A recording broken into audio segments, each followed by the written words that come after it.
Tonight on Politicat, increased tensions with Iran. Will there be war? And adversity score, the SAT's changes to student demographic information. Plus, how contact with Russia led to the collapse of an Austrian government coalition. Those stories and more tonight on Politicat. It's your politics right now.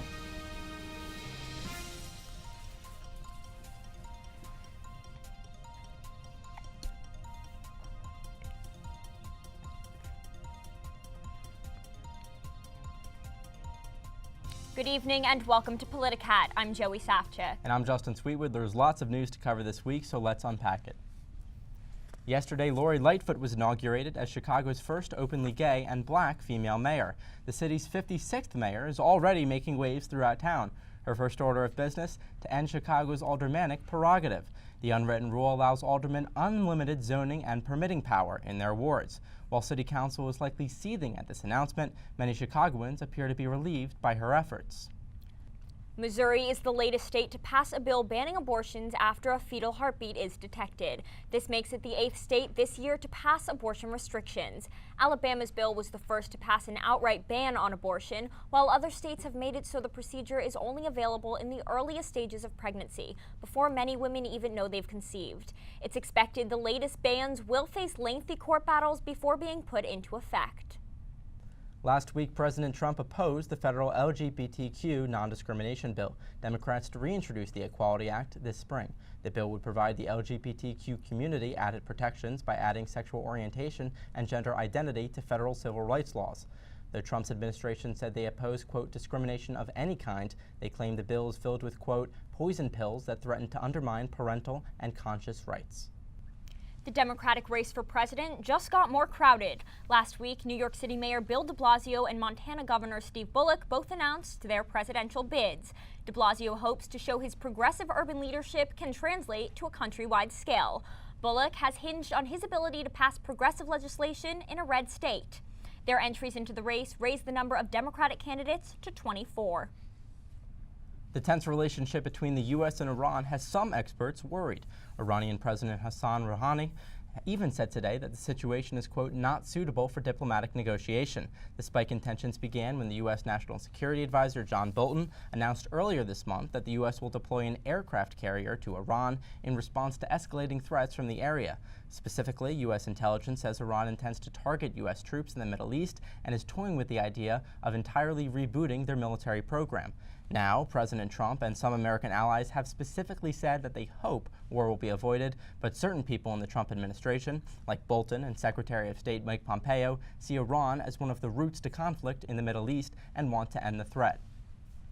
There's definitely a lot to unpack there, so I'd like to welcome in our panel, Sachin Shukla of the NU Political Union and Dominic Bayer of the College Republicans. Thanks for joining us.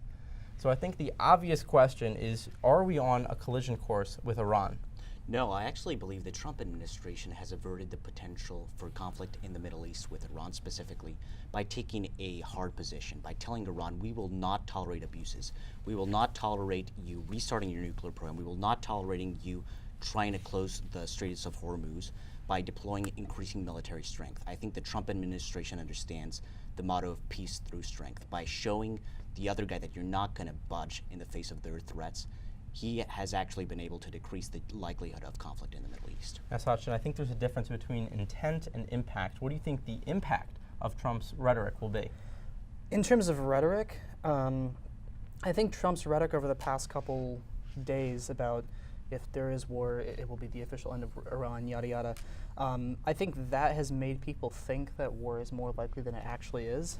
With that said, I do think that we are on an escalation course with Iran, and I would say that is at least partially because of the Trump administration's policies and the way it's handled the JCPOA, or the Iran nuclear agreement.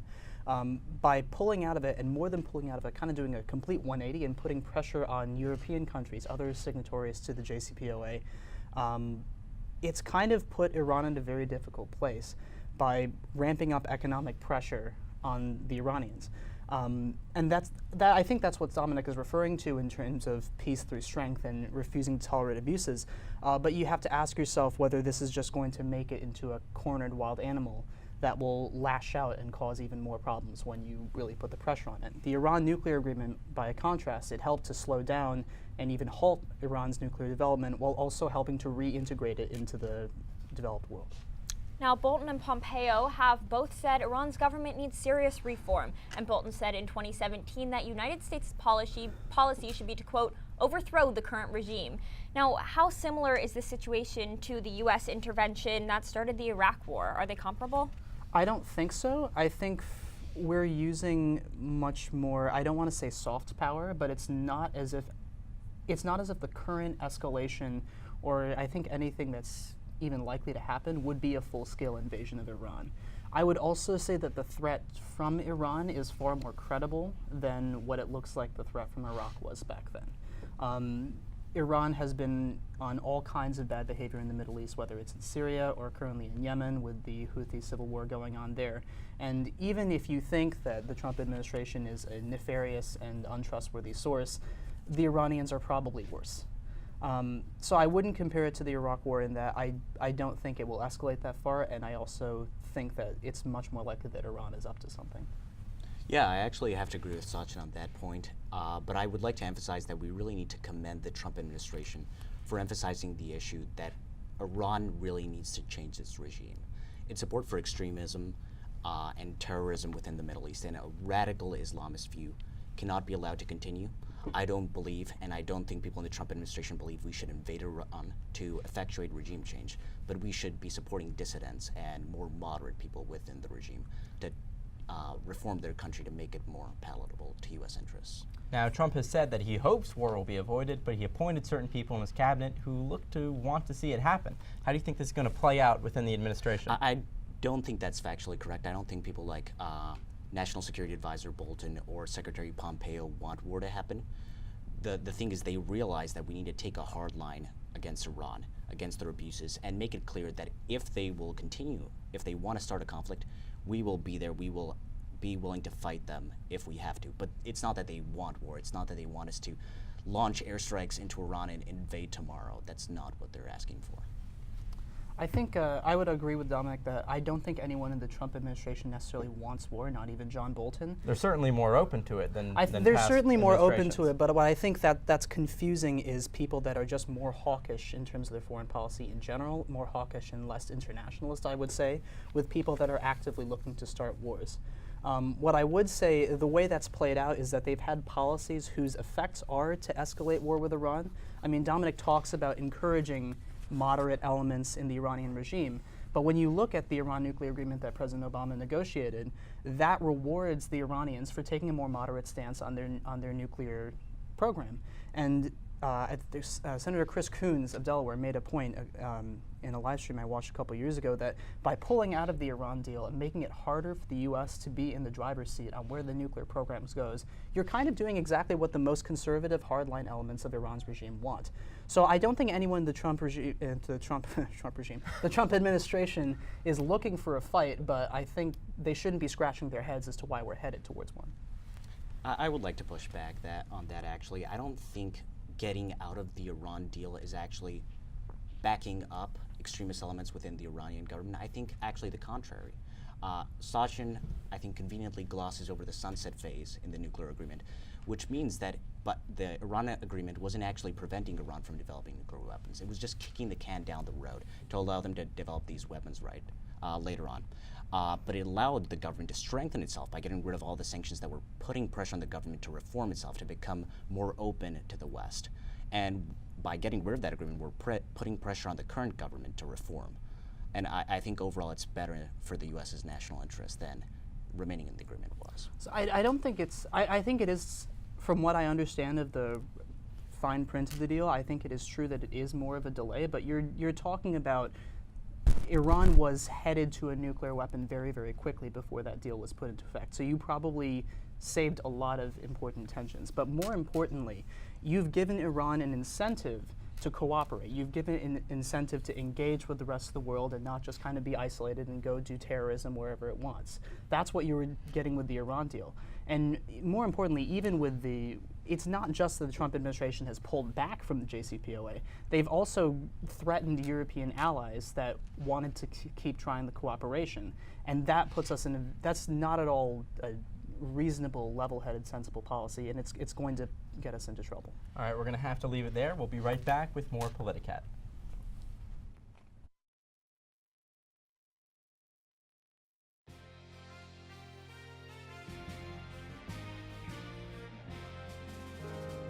At Northwestern, we're Wildcats in every way.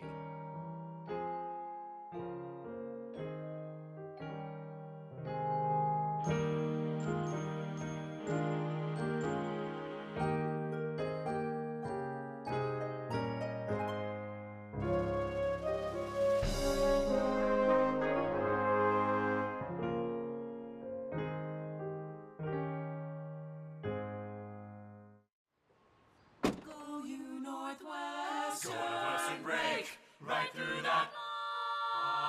With our colors flying, we will cheer you all to go. Go you Northwestern, fight for victory, sweet victory, for the fame of our fair name, and go Northwestern, win that game. Go Cats! The U.S. trade war with China is continuing, and American consumers are beginning to feel the effects. Justin Sweetwood has more in this week's Money Minute. Justin? Thanks, Joey. As we talked about last week on the show, tensions are rising between the United States and China, and a massive trade dispute is underway. Trump raised tariffs to 25% on $200 billion worth of goods, and the Chinese responded in a similar light, doing the same for $60 billion of American goods. But don't think that this won't impact you. More than 170 of the leading footwear companies in the U.S. have written to Trump saying that the tariffs would be, quote, catastrophic for them and for consumers. Tariffs on American consumer goods average 1.9% overall, but for footwear, the figure reaches 11.3%. And because the burden of a tariff falls on American importers and businesses, a bump to 25% could cause a massive hike in shoe prices for companies like Nike, Adidas, and Converse. The U.S. imported $11.4 billion worth of footwear from China last year, and the tariffs are estimated to cost American consumers an extra $7 billion annually. The Footwear Distributors and Retailers of America said a sneaker that markets for $49.99 could increase to $65.57, and a performance running shoe could jump from $150 to over $200. But aside from shoes, what are some other products that could become more expensive? Any kind of electric machinery or appliance, meat and vegetables, plastics, rubber, furniture, and paper, just to name a few. That's all for this week's Money Minute. Back to Joey. Thanks, Justin. Last week, the College Board announced what they have dubbed an Adversity Score program. The so-called Adversity Score could allow college admissions officers to see applicants in the context of their communities. SAT test takers report their own zip codes and their school's location. Based on that, the College Board measures 15 factors related to students' home lives, school systems, and communities. The score takes elements like poverty and crime rates into account. Race isn't a direct component. 50 schools participated in a pilot program this year, and 150 are expected to take part next fall. I will welcome back our panel. What impact could this adversity score have on students? What are the advantages or disadvantages? I think the way it's structured right now, this program is deeply flawed because it assumes a one-size-fits-all, depending on where you go to school and where you live. It assumes that all students are equally underprivileged or privileged, as well as having perverse incentives and being able to be gamed by rich students, more privileged students, because what they will do now is they can just go and take the SAT at a poorer school to benefit from some of that adversity score, while people in the middle class who actually are not as privileged are taking it in a seemingly better school, so they're gonna have a higher privilege score. So I think at least the way it's been structured right now, this is deeply flawed and might actually end up not really benefiting the goal of helping people who are less privileged as it's purported to do.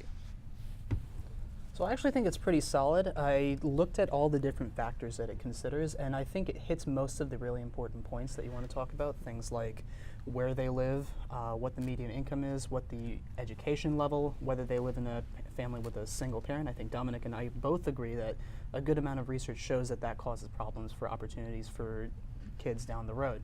I have two major concerns with it. One is sort of similar to what Dominic is saying, is that I think it's clever by asking students to report things about the area surrounding them and not necessarily about themselves. But you can't just kind of use this as a blunt object in determining things about college admissions. For example, if you have a student that lives in a bad neighborhood but goes into a good school, you're going to have to treat that a little differently from most of the other students just living in that neighborhood.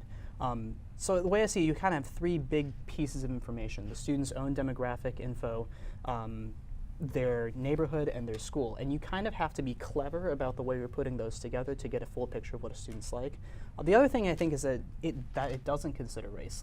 Harvard economist Raj Chetty had to say that this doesn't really talk about racial diversity, it talks about socioeconomic diversity. Racial diversity is something entirely different. There is a good amount of research that shows that race itself does matter, and I find it hard to believe that this index is going to control for all the things that go into race. So I think that is something that still needs to be worked on, but I think it's a very good first step. Now, a lawsuit brought by Asian American students against Harvard University has the potential to overturn affirmative action policies if it goes to the Supreme Court. Do you think the College Board is potentially safe from that, Sachin? In terms of affirmative action, I'm not totally sure about the legal particularities of affirmative action, but I think probably because they chose to not include race, that was probably why they did, to make sure that it doesn't necessarily go to the Supreme Court and get invalidated by those cases. So I think they may have crossed their T's and dotted their I's on that. Yeah, I would agree with Sachin here. There is no legal issue because A, they're not explicitly considering race as a factor in the rankings, and B, it's not receiving any government funds that would make the 14th Amendment, which prohibits racial discrimination from applying to the College Board, which in this case it applies to Harvard because Harvard receives government funds, which makes it liable in cases of racial discrimination, which is what the Asian American plaintiffs are alleging in this case. So the College Board wouldn't have to worry about that. So I don't think there's any constitutional or legal issue. There's more of a, is this a good policy issue?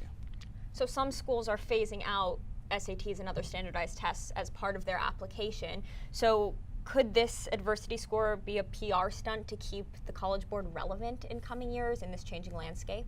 I think so. One of the issues that's been brought up by many people, many progressives, is, the standardized testing is racially biased, or it doesn't reflect income inequality or other such factors. And I think this might actually be a move by the College Board to say, hey, we're taking those factors into account. We're factoring them into how we grade people and showing that to colleges. So I definitely think it's more of a PR move than a practical move. I think it is kind of a practical move because I think there is still a good, it might even be the dominant, I'm not totally up to date on this. I think there is still a large group of people researching education policy that find standardized tests as a credible way to measure student achievement and potential performance in college. And I think this is a way of figuring out how students in different opportunity situations will perform. So I think it is a good faith attempt. All right, thanks so much. We'll have to leave it right there, and we'll be back with more Politicat.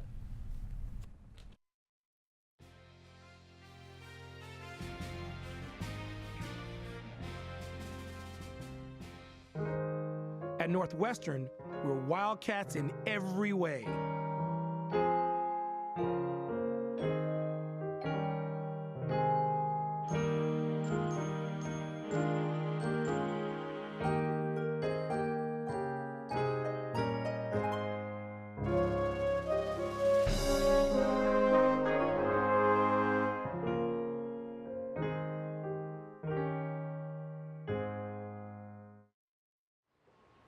Go Northwestern, break right through that.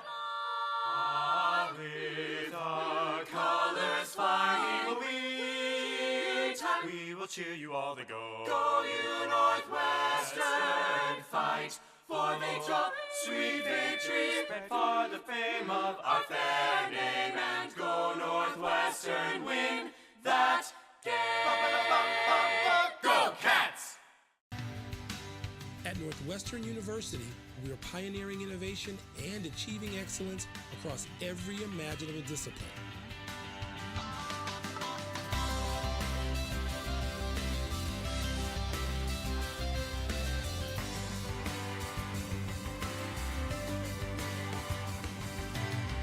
At Northwestern University, the possibilities are endless. Austrian Chancellor Sebastian Kurz is ending his party's ruling coalition in the government. The move comes just a day after a video emerged of a far-right leader in the coalition attempting to trade public contracts for political donations from a woman who he believed was the niece of a Russian oligarch. The man in question was Heinz Christian Strache, the leader of the Freedom Party, which had long been subject to criticism for racist comments. Though Strache was a rising star in the European conservatism, he was now resigned and the Freedom Party has been removed from the ruling coalition. The scandal comes just days before the European Parliament election to be held from Thursday to Sunday. Politico reported this week on a collection of tapes from Senator Bernie Sanders' 1988 trip to what was then the USSR. The never-before-seen tapes show Sanders visiting 3 Soviet cities and meeting with Soviet officials. Sanders, who was mayor of Burlington, Vermont at the time, went to the country to establish a sister city relationship with the city of Yaroslavl. The tapes feature several clips that could be of concern for the presidential hopeful, including scenes of him under a portrait of Lenin praising the virtues of Soviet life. Last week, Taiwan became the first Asian country to legalize same-sex marriage. The bill will go into effect this Friday. About 2 years ago, Taiwan's constitutional court declared a law that said marriage is between a man and a woman to be unconstitutional. This new bill was passed only a week before the 2-year deadline that the constitutional court gave Parliament to change the law. However, the bill does not guarantee same-sex partners the same legal rights as heterosexual couples, such as the right to adoption. In the town of Araceli in the Philippines, last week's mayoral elections were so close it was a coin toss. Literally. After the 2 opponents both received 3,495 votes, they agreed to settle the issue by tossing a coin. But don't worry, it was the best of 3. The omnibus election code allows the, quote, drawing of lots to pick a winner if there's a tie. The lucky winner, Sue Cudia, a former mayor. She beat incumbent Noel Bronio, picking tails to get ahead. And to end our panel tonight, we're going to play our fun game, Head Lies. We read you guys 3 headlines. 2 of them are fake. 1 of them is real. You have to guess which one is real. Are you guys ready? We're ready or not, we're doing it. All right, first, while attempting to replicate Billy Eichner's person on the street interviews, Fox News host Steve Doocy was punched by a random New Yorker. Second, in an attempt to increase his lagging media attention, Democratic presidential candidate Beto O'Rourke challenged other underdog candidate Mayor Pete Buttigieg to an arm wrestling contest. And third, Joachim Olsen, former Olympic shot putter and current candidate for the Danish parliament, put an ad on a pornographic website. Which one is real? I'm going to go with the Danish one. The Danish Yeah, pornographic it's a very European website, thing to obviously. do. Yeah. Sachin, It's the first one, I think. the first one? Yeah. Well, we have one person right, and that one person is Dominic. An ad for Danish parliament on a pornographic website is true. I'm always so curious, what's your logic? Well, it's a very European thing to do. They're all kind of degenerate. You know, they don't have our American values. Enough said. All right, moving on, you get another chance. First, British Prime Minister Theresa May had a milkshake thrown at her during a speech. Second, German Chancellor Angela Merkel's plane was grounded when a van rolled into the plane's nose after the driver jumped out to take a photo and didn't put the parking brake on. Third, HBO announced that they're considering petitions to rewrite and reshoot the final season of the hit show Game of Thrones. I'm going to go with the first one. I know milkshaking's a real phenomenon, and Nigel Farage got milkshakes, so I'm pretty sure Theresa May could get a milkshake, too. I'm going to say the second one. I hope the guy's all right, though. You are correct. Here's the thing is, I wouldn't mind getting a milkshake thrown in my face. It's all sticky. You don't want But that it's on. delicious. You know, a lot of people it's wouldn't mind delicious them if you reshooting drink. the end of Game of Thrones. I thought it was a perfect ending. It was very poetic, and I'm okay with it. It And I'm could've okay been with so much everyone not better. being okay with it. The audio of what happened after Farage got the milkshake thrown at him was hilarious. He just roasted his bodyguard. He just called him a quote complete failure. You could have seen that coming from a mile away. He said, like imagine that except in Nigel Farage's voice, which is great. I thought it was hilarious. Here's the thing is, I think you only like the ending of Game of Thrones because everyone else hates it. And No, you I love- like Bran. Spoiler No. alert, I like Bran. Bran's a bird. I've never seen it. Now I I like can never Bran. watch it. Brent's not a real human being. I like You've Bran. never seen Bran- Game of Thrones? Never seen an episode. I'm not the only one. Like, great. So happy to hear that. Okay, thanks. I'm just for so glad Twitter will stop going bonkers every Sunday playing. Me night. too. I can go on Twitter. I can Yeah. go on any social media over the weekends now. It's great.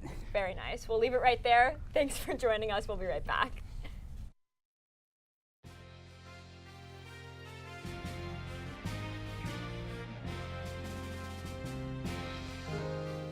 At Northwestern, we're Wildcats in every way.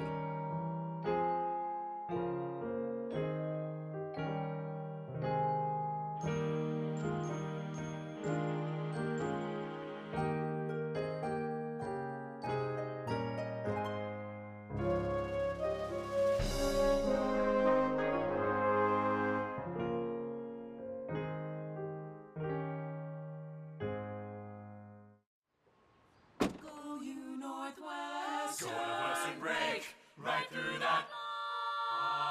With our colors flying, we will cheer you all to go. Go you Northwestern, fight for victory, sweet victory, for the fame of our fair name, and go Northwestern, win that game. Go Cats!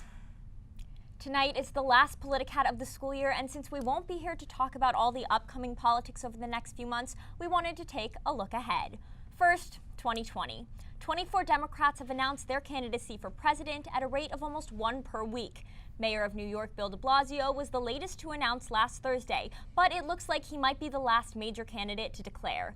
Either way, 4 debates have been scheduled in the upcoming months. They'll be held on June 26th and 27th and July 30th and 31st.